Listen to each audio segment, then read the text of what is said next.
Hello, my name is Dylan Ashley. I'm gonna be doing my case study for Ethics and Profession PL 306, and the case I'm gonna be doing my video over is case 4.4 willful ignorance or deception. This case was about whether it is okay to deceive people, and the reasoning why it is or is not okay. First off, I'll give the definition of deceit or deception, which is deception is an action of deceiving or tricking someone by concealing or misrepresenting the truth. So, like, basically, whenever a statement is true but is being falsely conveyed or not telling the full story to like the person you're talking to, and you're not giving all the information. So you're being honest, but not totally. You're being very deceitful. Um, so first off, I'll talk about philosophers and their opinions on deceit. So Plato, which was a very well-known philosopher, he says that lying could be justifiable and considered a noble lie if they believe the listener can't handle the truth. And lying is obviously different from deceit. The deceit is, as I stated before, whenever you know the truth. But lying, I mean, you're telling the truth, but it's conveyed different. Lying is whenever you know what you're saying is false. But yeah, Plato says that lying could be justifiable and considered a noble lie if they believe the listener can't handle the truth. Mill, the philosopher Mill, he believes lies would be justifiable if the consequences of telling the truth were much worse. Meanwhile, the philosophers Kant and Socrates believe that it's never okay to lie. So as I was mentioning before, Kant doesn't agree with lying or deception, in fact, and he believes that lying might even be a breach of a social contract. That's because liars take more advantage of weakness while being more harmful than deceivers are.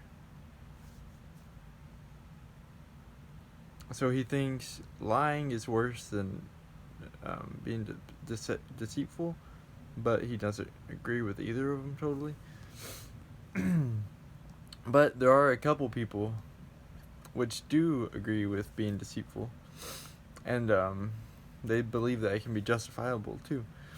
Paul Ekman and Mark Frank believe that deceit can be okay for a few reasons.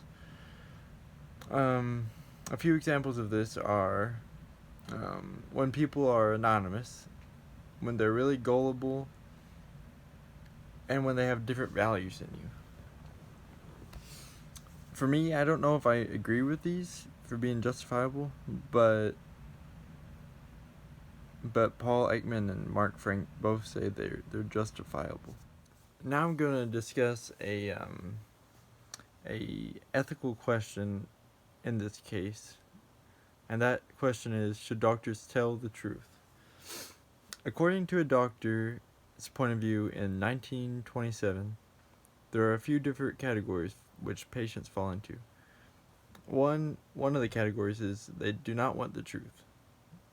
This could be like a lot of patients. If they're scared of cancer or something and they just absolutely don't want to hear it and tell the doctor not to tell them, then I guess they could lie and not tell them. A second category which patients fall into is they're incapable of receiving the truth.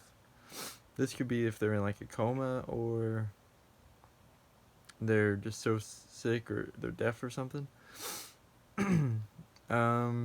And the third category which patients fall into is if they have non-threatening life or threatening illnesses. So in this case, I guess you would tell them the truth pretty much every time.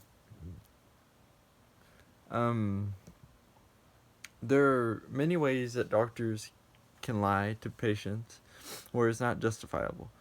A few examples of this are when the doctor pretends to understand a disease when in fact he knows nothing about it. When a doctor claims to completely cure a disease when the disease is uncurable or incurable.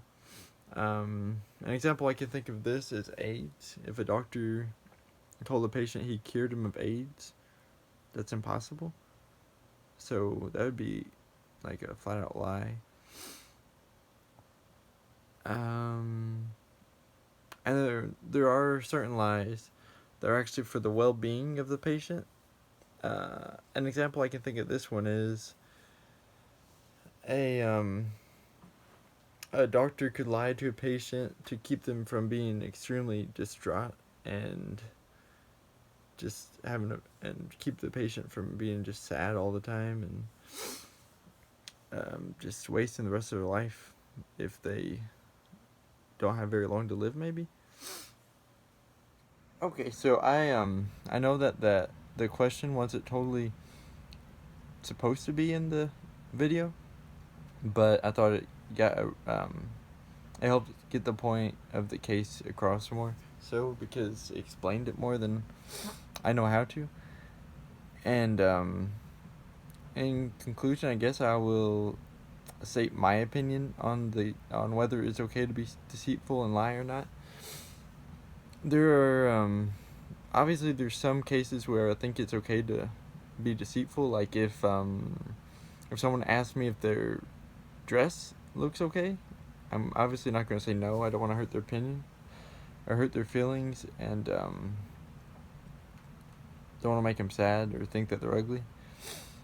While if someone asked me if they did good on a paper, like for school, and had me review it, then I obviously wouldn't be deceitful because that would actually hurt them and not help them. So it really depends on the circumstances and the case. But I think more often than not, truthfulness is better than lying or being deceitful, because it can come back and I guess bite you in the butt, and you could pay for it later for being deceitful and lying. So yeah, I think overall being truthful is much better than being deceitful.